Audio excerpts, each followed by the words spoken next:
કિશોર પાંડુરંગ હસે હસાવે સર્વને પ્રગટાવે ઉમંગ. હવે અનખજી કહે છે કે હે શિષ્ય, એનામાં હિંમત ક્યાંથી આવી, આવી મેધા શક્તિ ક્યાંથી આવી કે મૂળે હરિનો અંશ ને એક તો ભગવાનનો અવતાત્વ હતો જ અંશ તો, અને સદગુરુ ઉપર અવિશ્વાસ અને એના ગુરુ મહારાજ પર વિશ્વાસ હતો. તેથી સદગુરુની કૃપા સદા વરસતી ખાસ. અંતરના અંધારમાં જગવી ધૂણી જે તેનો આવિષ્કાર સાચું કહું છું તે. એના અંતરમાં જે ધ્યાન ધરતો હતો, જે એને ધ્યાનની ધૂણી ધકવી હતી, એનો આવિષ્કાર હતો, એનું આ પ્રગટીકરણ હતું. શુદ્ધ સાધને સાધના સાત્વિક કરતા જે તેને બાહ્ય ઉપાધિઓ કદી ન દેતી છે. જ્યાં પ્રમાણે સાધના કરે છે, સવારમાં પ્રાતઃકાળમાં કલાક બે કલાક, એને ગમે એવી બહારની ઉપાધિઓ હોય ને પણ લડતી નથી ભાઈ. પ્રાર્થના એને બચાવી લે છે. હા, પ્રાર્થનામાં જબરદસ્ત શક્તિ છે, અને એમાંય સમૂહ પ્રાર્થના પણ બહુ સારી. દરેક ઘરમાં સમૂહ પ્રાર્થના થવી જોઈએ. જો આપણે તો સંસારી છીએ, એ તો દુઃખની પરંપરા. સંસાર એટલે ચિંતાની પરંપરા.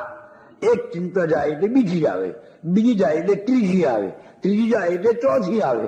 આનું નામ સંસાર. આપણે જેમ ફિલ્મનું પિક્ચર જોઈએ, એક દ્રશ્ય ગયું એટલે બીજું, બીજું એટલે ત્રીજું. કઈ હસવાનું આવે અને કઈ રડવાનું આવે. આવી જાત જાતમાં આમ કરતા કરતા પિક્ચર પૂરું થઈ જાય, એ સંસાર પૂરો થઈ ગયો. તેમ આ બધાની વારાફરતી આવ્યા કરે, એનું નામ સંસાર. હવે એ સંસારથી ગભરાય કેમ પામે? તો એ ચિંતાઓ આવ્યા કરે તો શું કરવું? એનો ઉપાય શું? પ્રાર્થના. સમૂહ પ્રાર્થના જ કરવી. ઘરમાં સવાલ ના બને તો સોજે, પણ ઘરના જેટલા માણસો હોય એટલા બધા, 5 હોય 7 હોય 10 હોય ભાઈ, બાળકો, દીકરા દીકરાની વહુઓ, બધા સ્નાન ના કરાય, હાથ પગ ધોઈને આપણા જે પણ ઈષ્ટદેવ હોય, આપણે જેને પણ માનતા હોઈએ એવા આપણા આરાધ્ય દેવ હોય, એની સામે બેસી જવાનું, દીવો અગરબત્તી કરવાનો, અને 10 મિનિટ જે કઈ હોય એ બધાએ સાથે સમૂહ પ્રાર્થના કરવાની. સમૂહ પ્રાર્થનામાં જેને માસ પ્રેયર કહે છે, એ માસ પ્રેયરમાં બહુ તાકાત છે. એક જણ બૂમ પાડે અને 50 જણ જોડે બૂમ પાડે તો ફેર પડે કે ના પડે? એનો અવાજ તો મોટો જાય ને, ભગવાનને સાંભળવો જ પડે. આપણે બધા સંસારી છીએ, બારે ફરતી કઈ ને કઈ ઉપાધિ આવવાની. જો એવી ઉપાધિ આવવાની હોય, આપણે ગભરાઈ ગયા હોય તો જરાય ચિંતા નહીં કરવાની. તરત બધાએ ભેગા થઈ જવાનું, ઘરના માણસોએ, અને હાથ પગ ધોઈને આપણા ભગવાનની સામે બેસી જવાનું અને પ્રાર્થના કરવાની કે ભગવાન, અમારા કુટુંબ પર આ એક જે આફત આવી રહી છે એ સહન કરવાની અમને શક્તિ આપ. દૂર તો થવાનું નથી જ, જે થવાનું છે એ થવાનું છે જ. ના સતો વિદ્યતે ભાવો, ના ભાવો વિદ્યતે સત. ભગવાન કૃષ્ણચંદ્રજીએ ગીતામાં કહી દીધું છે કે ભાઈ, જે થવાનું છે એ થવાનું જ છે, જે નથી થવાનું એ નથી જ થવાનું. પણ જે થવાનું છે ને એ સહન કરવાની શક્તિ આવે. જો ઉપાધિ આવશે, દુઃખ આવશે, પણ પેલી પ્રાર્થનાને લીધે એ દુઃખ એવું જતું રહેશે કે તમને ખબર નહીં પડે, ચાલ્યું જશે. એટલા માટે માણસે પ્રાર્થનામાં બહુ શ્રદ્ધા રાખવી જોઈએ. સમૂહ પ્રાર્થનામાં આ તાકાત છે. પેલા જનક રાજાને સીતાના સ્વયંવર વખતે ભલા ભલા આર્યાવર્તના શક્તિશાળી રાજાઓએ પ્રયત્ન કર્યો, છતાંય ધનુષને ઉંચકી ના શક્યા, પાંચ ન ચડાવી શક્યા. એક 16 વર્ષનો કિશોર રામચંદ્ર એને ચડાવી શક્યો, એને ભાગી શક્યો. એની પાછળ કઈ શક્તિ હતી? આપણે બધા એમ માની બેઠા કે રામ ભગવાન હતા એટલે ભગવાન તોડી શક્યા. ભગવાનમાં શક્તિ હોય પણ પળભર ભૂલી જાવ એ ભગવાન નતા. એક સામાન્ય છોકરો રાજકુંવર હતો, તો એમને ભાગ્યું કેવી રીતે કે જનકપુરીના હજારો માણસો ત્યાં બેઠા હતા, કે હજારો ઋષિઓ બેઠા હતા, બીજા કેટલાક હજારો માણસો બેઠા હતા. એ બધાની ભગવાનને એક જ પ્રાર્થના હતી કે હે ભગવાન, આ સુંદર જુવાન સાથે જ અમારી સીતાનું લગ્ન થજો, આના હાથે જ ધનુષની પણછ ચડાવજો અને આને જ અમારી સીતા પરણજો, એવી પેલા જનકપુરીના હજારો માણસની અંતરની પ્રાર્થના હતી. અને એ પ્રાર્થનાની શક્તિ ભેગી થઈ અને રામમાં તાકાત આવી ગઈ અને રામ એ ધનુષ્યને ભાગી શક્યા, પણછ ચડાવી શક્યા. કારણ પ્રાર્થનાની શક્તિ હતી. તુલસીદાસજી કહે છે કે રામચંદ્રજીની શક્તિ નહીં, પણ જનકપુરીના જે લોકોએ પ્રાર્થના કરી એ પ્રાર્થનાની શક્તિથી આ રામજી ધનુષ ભાગી શક્યા. હા, જો પ્રાર્થનામાં કેટલી જબરદસ્ત તાકાત છે. મૂળ કરીને એક પાદરી હતા, એ બહુ જ ભાવિક અને બાળકોમાં પ્રભુને જુએ એ નિરાધાર બાળકો હોય એ બધાને ઉંચકી લાવે. નેગ્લેક્ટેડ ચાઇલ્ડ જેને કહેવામાં આવે છે. સમાજે જેને તરછોડી નાખ્યું હોય, જેના મા બાપ ના હોય, નિરાધાર હોય, જેને મા બાપ રાખતો ના હોય, આવા નક્કામાં જે બાળકો છે એને ઉંચકી લાવે અને પોતાના આશ્રમમાં રાખે. જંગલમાં આશ્રમ એનો, આજુબાજુના ગામોમાંથી અનાજ વગેરે પૈસા ઉઘરાવી લાવે, પેલા બાળકોને ખવડાવે, પીવડાવે, એમને ભણાવે, એમને કપડો અપાવે, એમને નોકરી પણ અપાવે પાસ થયા પછી. બસ આ જ સેવા કરે. એક દિવસે પેલા મૂળના આશ્રમમાં કશું જ ખાવાનું નહીં. 60 બાળકો હતા. પેલા સેક્રેટરી આવીને કહ્યું, સાહેબ, સવારે બાળકોને માટે રાંધવા માટે કશું જ નથી. કે મૂર્ખ, સવારે 10 વાગે જમાડવાના છે અને અત્યારથી ચિંતા કરે છે. જેની કેવી શ્રદ્ધા છે પેલાની, જેને અત્યાર સુધી આપણને જમાડ્યા છે એ આવતીકાલે ભૂખ્યો નહીં રાખે. જેને અત્યાર સુધી આપણને પૂરું કર્યું છે એ આવતીકાલે દગો નહીં દે. જાઓ, આનંદ કર, સુઈ જા. સવારની વાત સવારે છે. પ્રાતઃકાળ થયો, 8 વાગ્યા એટલે સેક્રેટરી આવ્યો. સાહેબ, શું રાંધીશું? 60 બાળકોની રસોઈ કરવાની છે, અત્યારથી રાંધવું પડે. કેટલા વાગે જમાડવાના? 10:30. અરે હજુ તો 8 વાગ્યા છે. 10:30 જમાડવાના છે, ચિંતા શું કરે છે? પણ આ ખાવાનું શું કરીશું આપજી? સાહેબ, પેલા છોકરાઓ માગશે તો તું જા, ભગવાનનું નામ લે. 9 વાગ્યા, 10 વાગ્યા કે સાહેબ, આ છોકરાઓ શું ખાશે? હમણાં થાળીઓને વાડકી લઈને આવી પડશે, શું આપીશું? હજુ તો 10 વાગ્યા છે ને. 10:15 થયા. ચાલ, પ્રાર્થનાનો ઘંટ વાગ્યો. બધા છોકરાઓ થાળીને વાડકો લઈને ટેબલ પર બેસી ગયા. અંદરનો એક દાણો રાંધેલો નથી. પેલા મૂળે બાળકોને કહું કે પ્રભુની પ્રાર્થના કરો ભાઈ, સર્વનું પોષણ કરનાર તો ભગવાન છે. હું કોઈ નથી ને તમે કોઈ નથી. પેલા બાળકોની જ્યાં પ્રાર્થના ચાલે છે, અરે ત્યાં તો કોણ જાણે કેમ એના મૂળના એ આશ્રમના દરવાજા આગળ એક ટ્રક આવીને ઉભી રહી અને ડ્રાઈવર અંદરથી આવ્યો.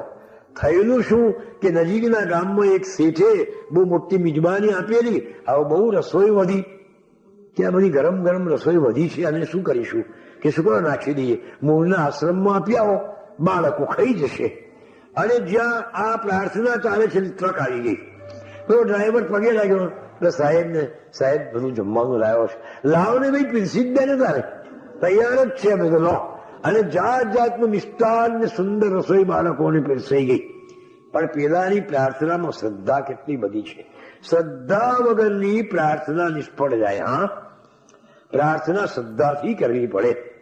અવધૂતજીએ અંતરના અંધારામાં જે ધૂણી ધકવી છે એ શ્રદ્ધાની ધૂણી, પ્રાર્થનાની ધૂણી. શુદ્ધ સાધને સાધના, સાત્વિક કરતા જે તેને બાહ્ય ઉપાધિઓ કદી ન દેતી છે. જે આવી રીતે સાધના કરે છે ને એને બાહ્ય ઉપાધિઓ કોઈ દાડો કઈ પણ નુકસાન ન કરે. માટે સાધન શુદ્ધિને રાખી સામે આમ કરે સાધના તે પર થાય ખચિત નિષ્કામ. કિશોર પાંડુરંગ આ પ્રમાણે બ્રહ્મની પગદંડી પર અથવા તો આધ્યાત્મિક સાધનાની કેડી પર એમ દોડી રહ્યા હતા. બાહ્ય દ્રષ્ટિથી કોઈને દેખાય ના, પણ એમના અંતરમાં જ્ઞાનનો અગ્નિ અવિરામ સળગી રહ્યો હતો. એવા પાંડુરંગનો નિર્મલ જીવન પ્રવાહ કલકલ શબ્દે વહી રહ્યો. નહીં આધી નહીં આ, કોઈ આંધી નહીં, કોઈ આહ નહીં, કોઈ દુઃખ નહીં, હોઈ જ રહ્યો છે. હવે નાનકડા પાંડુરંગને સંગીત પર બહુ પ્રેમ હતો. હા, શાસ્ત્રીય સંગીત તો બહુ જ ગમે. સિતાર, તાલ, મૃદંગ ને બંસીનું વાદન સુણતા પાંડુરંગનું થાતું મન પ્રસન્ન. સિતાર એ તાર વાગે એમને આનંદ થાય. તેમાં એ બંસી ઉપર એમને જબરો સ્નેહ કાસ્ત બંસરી રાખતા નિત્ય બજાવે તે. એમને બંસી પર બહુ પ્રેમ હતો. દરરોજ વાંસળી વગાડે. 16 વર્ષનો કિશોર છે. હા, યૌવનના ઉંબરામાં પ્રવેશ કરી રહ્યો છે. હજુ જુવાની અને કિશોર બંને વચ્ચેની એની આ સ્થિતિ છે. એ વખતનો આ છોકરો સુંદર બંસી બજાવે છે. હોય પડો નવરાસની તો સ્વાંત સુખ કાજ. બીજાને બતાવવા નહીં કરા, પણ પોતાના અંતરના આનંદને માટે રોજ બજાવે બંસરી પ્રસન્ન મનથી રાજ. દરરોજ વાંસળી વગાડે. ગોધરની ભૂમિ વિશે, એક તો આ ગાયોની ભૂમિ છે, અને સ્વયં જન્મી ગોપાલ. જો અલગ શું કે છે કે નિરંજન સાંભળતો ખરો, વૃંદાવન જેવું આ ગોધરા છે. ગોધરાની એટલે ગાયોની ભૂમિ. એ ગોધરની ભૂમિ વિશે સ્વયં જન્મી ગોપાલ રોજ બજાવે બંસરી. કેવો મધુરો ખ્યાલ.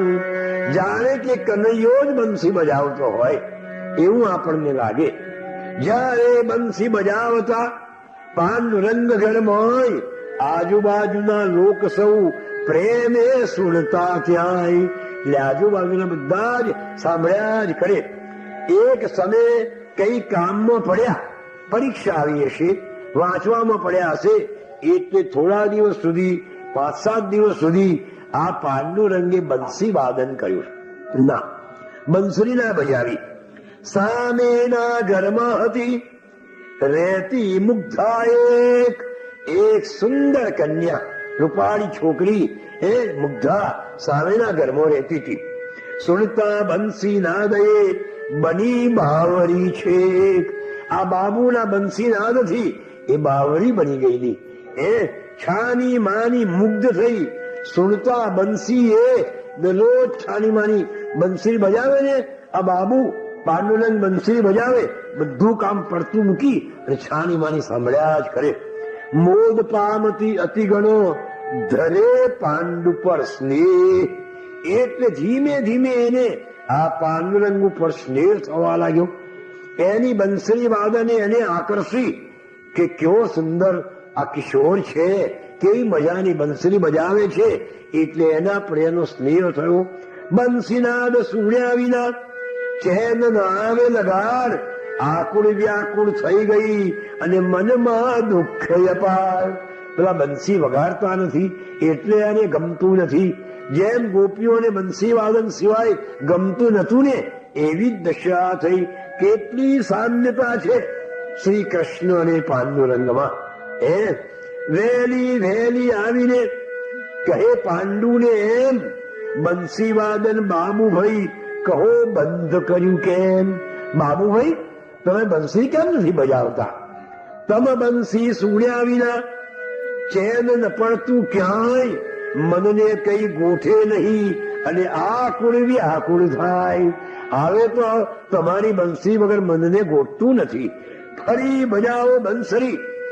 તમે બંસરીનું આમ વ્યસન મને પડી ગયું અને ગમે ન બીજું કામ. તમારી બંસરી સુણ્યા સિવાય બીજું કામ મને ગમતું નથી. વાહ, બજાવો બજાવો. એટલે પાંડુરંગ બંસરી બજાવે અને પેલી બાઈના અંતરમાં આનંદ થઈ જાય. વાહ, જુઓ, સરસ.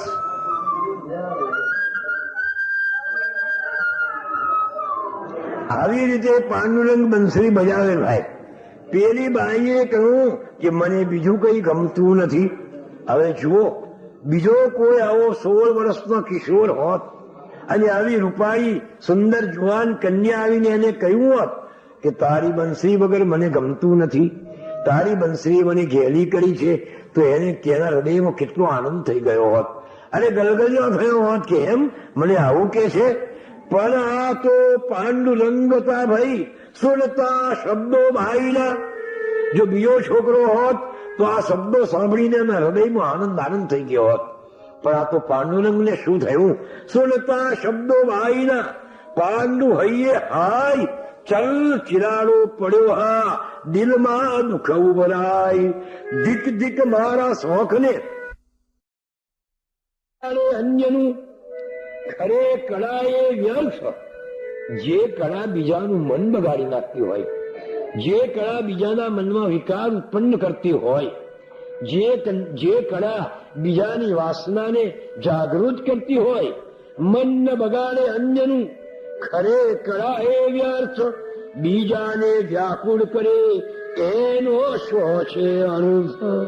જો આ 16 વર્ષનો છોકરો, કોઈને આવો વિચાર ના આવે, પણ એને વિચાર કર્યો કે જો મારી કળા બીજાના હૃદયને હરી લેતું હોય, બીજાનું તેલ લઈ લેતું હોય, તો એ કળાને શું કરવાની? મારા બંસી વાદને અન્ય જો મોહિત થાય તો એ વાદન જરૂર મને ઉડે ઘર તલાઈ જાય. જો બીજો મોહિત થશે તો એક દિવસ આ મારો શોખ મને ઊંડા ખાડામાં નાખી દેશે, મારી સાધના તોડી નાખશે. જો આ પાંડુરંગે વિચાર કર્યો, એમ વિચારી પાંડુરંગ દોડ્યા ઘર બોજાર. બંસી કાઢી તોડીને કર્યા ટુકડા 2-4. એકદમ બંસી રહ્યા, ફટ તોડી નાખે, ફટાફટ ફેંકી દીધા બહારને, કર્યું હૃદયને શાંત. ત્યાર પછી બંસી કદી લીધી નથી નિતાંત. ત્યાર પછી બાપજીએ કોઈ દાડો બંસી બજાવી નથી, છોડી દીધું બંસી વાદન. જો બીજાને મનને વિકાર કરતું હોય, બીજાનું મન જો બગાડતું હોય, તો એ વાદન એક દિવસ મને પણ ઊંડા ગર્તમાં ઉતારી દે. અલખ નિરંજનને કહે સાચો સાધક જે સદા રહે છે જાગતો નિજ પથ પરવર દે. જે સાચા સાધકો છે એને જાગૃત રહેવું પડે. જરાક પણ જો ભૂલ કરે અને જરાક થાય લુબ્ધ તો નિશ્ચય થાય પતનને, થાય સાધના ક્ષુબ્ધ. સાધના કરવી એ કઈ સહેલી વાત નથી. ખાડા કેરી ધાર પર ચાલવું અઘરું જેમ, સાધના પથ પર ચાલવું એવું અઘરું તેમ. આ પાંડુરંગની સાધના આવી વિકટ હતી, પણ જેને માથે સમર્થ ગુરુ મહારાજ ગાજી રહ્યો હતો, એટલે જેના પર સદગુરુ કૃપા, તેને શાનો ભય? ચિંતા સદગુરુ ચરણમાં નાખી બનો અભય. પાંડુરંગે બંસી વાદન બંધ કરી દીધું. જો નાનપણનો 16 વર્ષનો છોકરો છે, પણ પોતાની સાધના પથ પર આગળ ગયેલો, કેવો એના સુંદર વિચારો છે. એટલે આવી રીતે પાંડુરંગે બંસરી તોડી નાખી અને ફરી કોઈ દિવસ બંસરીનું વાદન કીધું નથી. એ છાત્ર અવસ્થાની આ સાધના હતી. એક દિવસ મોગે મોમાં આવ્યા અને પાંડુરંગને કહેવા લાગ્યા કે બાબુ, એક કામ તારે કરવાનું છે. કે બોલો ને મામા, શું છે? કે અમુક જગ્યાએ વિષ્ણુ યાગ છે, એ વિષ્ણુ યાગમાં મારે વિષ્ણુ સહસ્ત્રના પાઠ કરવા જવાની મેં સોપારી લીધી છે, અથવા તો એનું કબૂલ કર્યું છે. પણ મારે હવે સરકારી કામ નીકળ્યું, મામાને સરકારી નોકરી હતી, એટલે આજે જવું પડે એવું છે. જો ન જાઉં તો અગત્યનું કામ બગડે, અને જો પડે જાઉં અને જો આ યજ્ઞમાં ન જાઉં તો પેલા આચાર્ય મૂંઝાય. પાઠ કરનારો બીજો ક્યાંથી શોધી લાવે એક દિવસમાં? માટે મારા વતીથી તો ત્યાં વિષ્ણુ સહસ્ત્રના પાઠ કરવા જઈશ. આવું મામા કે જઈશ મામા, એ તો મને આનંદ આવશે. જાઓ, તમે નિરાંતે જાઓ, હું તમારા વતીથી પાઠ કરવા જઈશ. સવારમાં પાંડુરંગ પેલા યજમાનની ઘેર પહોંચી ગયા. બીજા બધા બ્રાહ્મણો આવ્યા હતા. પાંડુરંગે કહ્યું કે મોગે મામાની જગ્યાએ હું આવ્યો છું. કે ભલે આવ્યા. તો પાઠ કરવા લાગ્યા. સ્પષ્ટ ઉચ્ચારો કરે, બધા જ સાંભળે. જો તારે પાઠ સાચો કહેવાય, પછી મનમાં કહી નાખે તો એ પાઠ ન કહેવાય. પણ બધા સાંભળે એવી રીતે પાઠ કરે. બધા શ્રોતાઓ મુગ્ધ થઈ ગયા એટલામાં એક ઘરડો બ્રાહ્મણ આવ્યો કે બેટા તું તો બહુ ડાયો છે નહીં? કે હા કાકા બોલો. હવે એ હોતા હતો. હોતા એટલે અગ્નિમાં હોમ કરનાર અને પેલા પાસ કરનાર. કે જો ને ભાઈ મારી આંખો બગડેલી છે, હવે અગ્નિ આગળ બેસીને હોમ કરવા જવું તો મારી આંખમાં ધુમાડો આવે અને મારી આંખોમાં દર્દ થાય છે. બેટા મારી જગ્યાએ તું હોમ કરવા ના બેસે અને તારી જગ્યાએ હું પાઠ કરવા બેસું. વૃદ્ધોને મદદ કરવી, કોઈને આશરો આપવો, એ તો પાંડુરંગનો ધર્મ હતો. કઈ વાંધો નહીં, જાઓ વૃદ્ધોને તો માન આપવું જોઈએ ને. સહાય કરવા વૃદ્ધને મેલી ધું આ સ્થાન, એટલે એ તો ત્યાં બેસી ગયા અને પેલો વૃદ્ધ પાઠ કરવા બેઠો. એટલે એક બ્રાહ્મણ બોલ્યો, અરે આ પેલા ડોસાએ તને છેતર્યો. તો કેમ, તને જો કશી ખબર નથી? કે ના, હોતાઓ કરતા પાઠ કરનારને વધારે દક્ષિણા મળે. પાઠ કરનારને 7 રૂપિયા હોય અને હોતાને 5 હોય. આ 2 રૂપિયા વધારે લેવા માટે એને તને છેતર્યો છે, તને અહીં બેસાડ્યો અને એ તહીં બેસી ગયો છે. માટે નવો સવો તું ભોળ્યો, તને છેતર્યો. આમ યજ્ઞ તળાએ નિયમથી તું છે સાવ અજાણ, પાઠકને વધુ દક્ષિણા હોતા કરતો જાણ. જે પાઠ કરનાર છે એને હોમ કરનાર કરતો વધારે દક્ષિણા મળે. એટલે આવું કર્યું છે. માટે એ ડોસાએ તેને છેટ્યો કે ભાઈ મારે દક્ષિણાને સાથે શું પામ?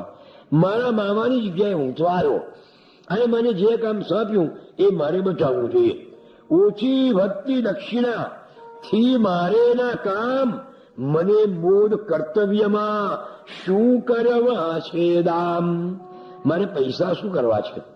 મને તો ઊંઘવામાં જ આનંદ આવે છે, પાઠ કરવામાં જ આનંદ આવે છે. એ પેલા બ્રાહ્મણ તો ચૂપ થઈ ગયા કે મારે પૈસાની પડી નથી.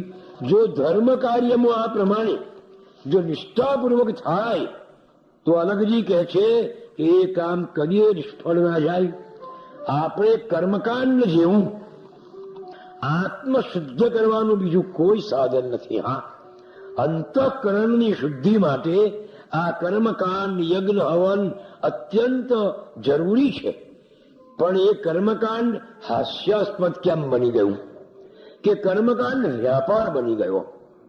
એનો સ્પિરિટ આત્મા માર્યો ગયો. કોઈ પણ વસ્તુ જે વ્યવહારિક હોય, જે સુંદર હોય, એમાં જો વ્યાપારે પ્રવેશ કર્યો એટલે એનો આત્મા હણાઈ જાય. પછી તો હવે તો કોન્ટ્રાક્ટ રખાય છે કે આટલા રૂપિયા આપી દો એટલે તમારી નવચંડી હું કરાવી દઈશ, આટલા રૂપિયા આપી દો. આ વેપાર થઈ ગયો એટલે એનો આનંદ, એનો આત્મા હણાઈ ગયો. હા, બાકી હાસ્યાસ્પદ કેમ કર્મકાંડ બની ગયું છે? કર્મકાંડ ને આજે બધા હાસી કરે છે, એની મસ્કરીઓ થાય છે. એ બધું કેમ થાય છે? અરે એક મારો ભાણેજ છે ભાઈ, એ કેટલું 4 વર્ષ 5 વર્ષ પાઠશાળામાં કરીને ભણીને આવ્યો છે. સાહેબ સિંગો તો થોવાઈમાં જમીન છે, મોટા ઘરો છે, વડોદરામાં ઘરો છે, પણ કોઈ બ્રાહ્મણની છોકરી એની સાથે લગ્ન નથી કરતી. કેમ? ઘોરપદું કરે છે ને. અમારે નથી કરવું. અલા દાડામાં 500 લાવતો હોય કે નહીં? અમારે તો 50 નો પણ મહિને પગારદાર હારો કામદાર, પણ આ નથી કરતા. કેટલું આવું સામાન્ય બની ગયું? હાસ્યાસ્પદ કેમ બની ગયું? કે વ્યાપાર બની ગયો છે. જયારે કર્મકાંડ વ્યાપાર બની જાય એટલે એનો આત્મા ચાલ્યો જાય. હા, એક તીર્થસ્થળ હતું. એ તીર્થસ્થળમાં બધાને શ્રાદ્ધ સરાવવાનો આવી રીતે નિયમ. હવે સવારમાં બધા બ્રાહ્મણો ત્યાં આવીને બેસે અને જે યજમાનો કોઈ શહેરોમાંથી ગામડામાંથી આવે એમને શ્રાદ્ધ કરાવે, દક્ષિણાઓ લઈ અને ઘેર જતા રહે. 11 વાગે બધા બ્રાહ્મણો ઘેર જતા રહ્યા. હવે અત્યારે કોઈ બપોર પછી આવે, અત્યારે કોઈ આવે ના. એક બાવન પણ ઘેર જઈને ખાઈ ઓટો મારવા આવેલો કે કોઈ યજમાન બજમાન આવ્યો છે.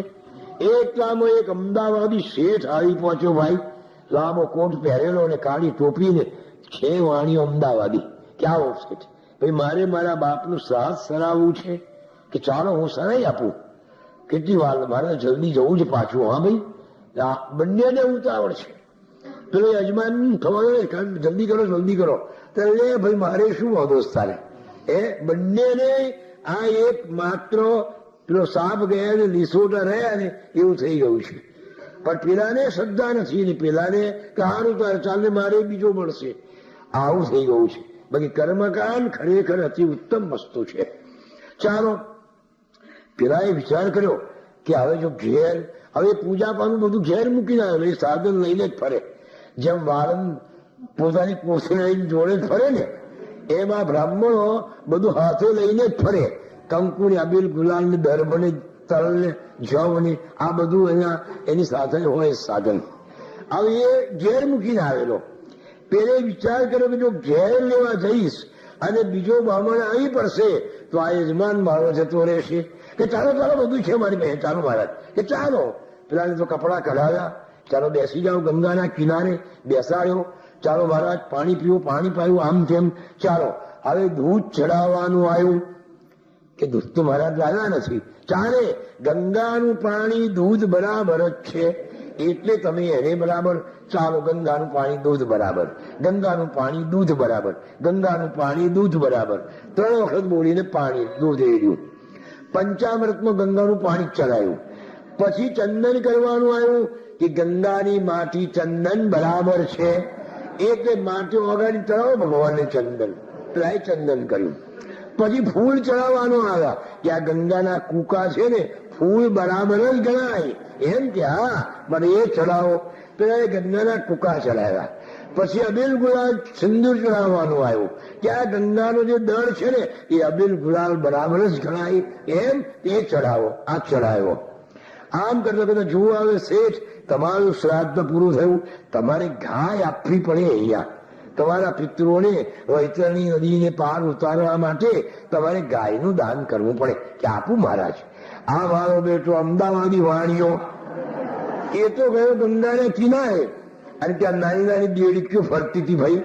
કિનારા પર હોય એક દેડકી નહીં દીધી આમ કરીને, અને પછી અમથો આમ કરતો આવ્યો. લો મહારાજ ગાયના પૈસા દક્ષિણા આપી દો. હા ભાઈ લાવો લાવો. એટલે મહારાજે જમણો હાથ ધર્યો એટલે કે લો મહારાજ ગંગાની દેડકી ગાય બરાબર. શું બોલે મહારાજ? એટલે એક ઘાસ તો ગંગાનું પાણી દૂધ બરાબર, ગંગાની માટી ચંદન બરાબર, ગંગાની રેતી ચોખા બરાબર, એ ગંગાનો દળ અબીલ ગુલાલ બરાબર, તો ગંગાની દેડકી ગાય બરાબર. લો મહારાજ તારું વસ્ત્રની તલાવી દેજો તમારી વાત. શું બોલે મહારાજ બિચારા? જે દિવસથી કર્મકાંડમાં વ્યાપાર વૃત્તિ આવી ગઈ એ દિવસથી કર્મકાંડ હાસ્યાસ્પદ બની ગયું. બાકી એક નિષ્ઠાગીઓ અવધૂતજી, હું તો ગુરુ રંગલીલામૃતને આચાર ગાથા કહું છું.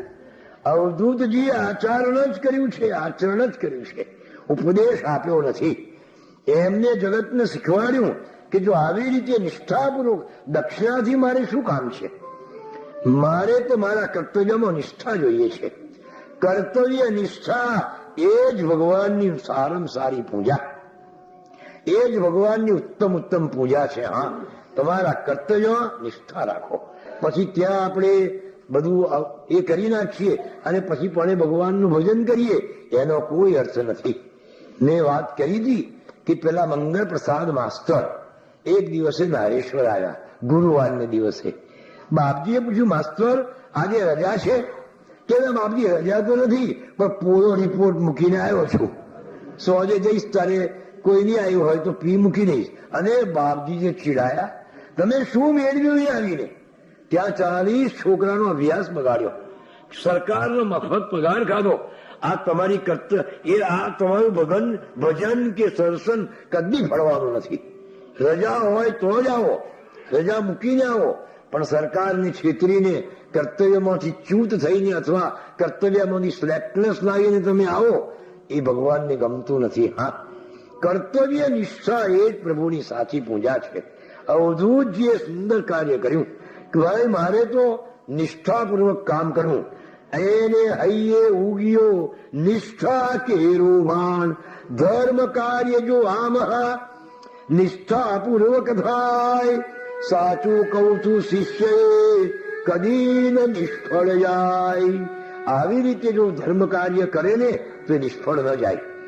માટે કર્મકાંડમાં આ નિષ્ઠા રાખો.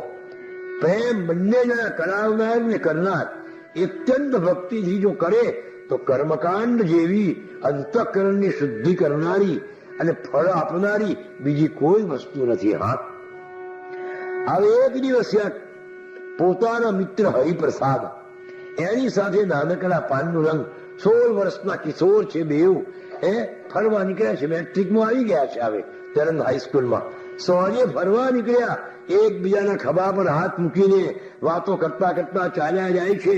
અને રસ્તામાં તેમને હરી એક સોટી પડેલી જોઈ. સુંદર નેત્રની અને રજત જડેલી મૂઠ જોતા મન લોભાય મોઘી ને મજબૂત. બહુ સુંદર સોટી, એમ ચાંદીનો એનો દાનો અને નેત્રની સોટી આને જોઈ. કોની પડી હશે? લઈ લઈશું. પાનનો રંગે કહું જેની હોય તેની આપણે લઈ લો ને, આપણે કઈ લઈ લેવી છે? એમ વીસતા વીસતા જવાનું, બતાડતા જવાનું. એનો માલિક આવશે તો આપણે આપી દઈશું. જો આપણે નહીં લઈએ તો બીજો કોઈ આવશે તો ઘેર લઈ જશે અને માલિકને મળે નહીં. માટે આપણે લઈ લો અને જે ખોરતો આવે એને આપણે આપી દઈશું. એટલે હવામાં વીસતા વીસતા ચાલ્યા જવા લાગ્યા. હવામાં સોટી વીસતા જાય છે અને ત્યાં તો સામેથી એક પટ્ટાવાળો દોડતો આવ્યો. જોઈ એ કલેક્ટરનો પટ્ટાવાળો હતો, અંગ્રેજ કલેક્ટર ગોરો. ઘોડા ગાડીમાં ફરવા નીકળ્યો હશે અને એના ગાડીમાંથી પેલી સોટી નીચે પડી ગયેલી. સરસ, એ અમને મળી. જોઈ સોટી સાબની આ મિત્રોને હાથ ચમક્યો, બોલ્યો જોરથી.